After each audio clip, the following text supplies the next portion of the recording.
అందించినటువంటి heart attack వల్ల చనిపోయారు అంటే ఆ రోజు కనుక పంచనామా జరిగినట్టయితే తెలుగుదేశం పార్టీకి ఇంత నష్టం జరిగిండేది కాదు. కానీ ఆమె పంచనామా కోరినందువల్ల ఇది హత్య అని చెప్పడం వల్ల ఇది తెలుగుదేశం పార్టీ వాళ్ళ మీద వేసి వాళ్ళు విజయం సాధించారు.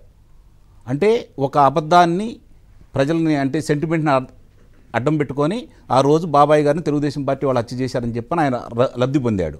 ఈరోజు అదే సునీతమ్మ బజార్కు చెబుతూ ఉంది, అలాగే షర్మిల గారు బజార్కు చెబుతూ ఉన్నారు. ఈ అంశాన్ని కూడా పరిగణలో తీసుకోవాలి. ఆ రోజు ఏ విధంగా అయితే వాళ్ళకు ఉపయోగపడిందో ఈ రోజు శరాఘాతం లాగా వాళ్ళకి తగలబోతుంది అదే అంశం. ఇక రెండోది అంశాలకి ప్రజలు ఆలోచించుకుంటుంది ఏందా అంటే ఈరోజు పరిశ్రమలు ఏవి, మనకు ఉపాధి ఏంటి, ఈరోజు జరుగుతున్న పరిస్థితులు ఏంటి, ప్రతి ఒక్కళ్ళు కూడా క్షుణ్ణంగా ఆలోచించుకుంటున్నారు. ఇక సిపిఎస్ గురించి ఆ రోజు ఒక మాట అన్నాడు, నేను మొన్న కూడా చెప్పాను, మళ్ళీ ఒకసారి చెబుతున్నాను, ఏమనుకోవద్దు.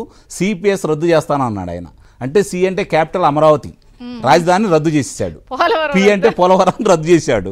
ఎస్ అంటే స్పెషల్ స్టేటస్ రద్దు చేశాడు. ఇవన్నీ ప్రజలు కూడా ఆలోచించుకుంటున్నారు, ప్రజల మనసులోకి బలంగా వెళ్ళినాయి. ఇంకా రెండోది ఏంటంటే ఈరోజు జరుగుతున్న విషయాలన్నీ కూడా ఒకసారి చూసుకుంటా ఉంటే అవినీతి అక్రమాలు దానికి సంబంధించినటువంటి ఒక 3 విషయాలు కనుక మనం పరిగణలో తీసుకుంటా ఉంటే అంగన్వాడీలు బజార్కు వచ్చి వ్యతిరేకంగా పోరాటం చేస్తున్నారు, ఆశా వర్కర్లు బజార్కు వచ్చి పోరాటం చేస్తున్నారు. ఒక కాల్ తీసుకుందాం, లాస్ట్ కాల్, షో ముగించేద్దాం మనం ఈ పూటకి. హలో హలో, మీ పేరండి? నా పేరు హనుబాయ్ అండి. హనుబాయ్, ఏంటండి ఏం చెప్పాలనుకుంటున్నారు జగన్ పాలన గురించి?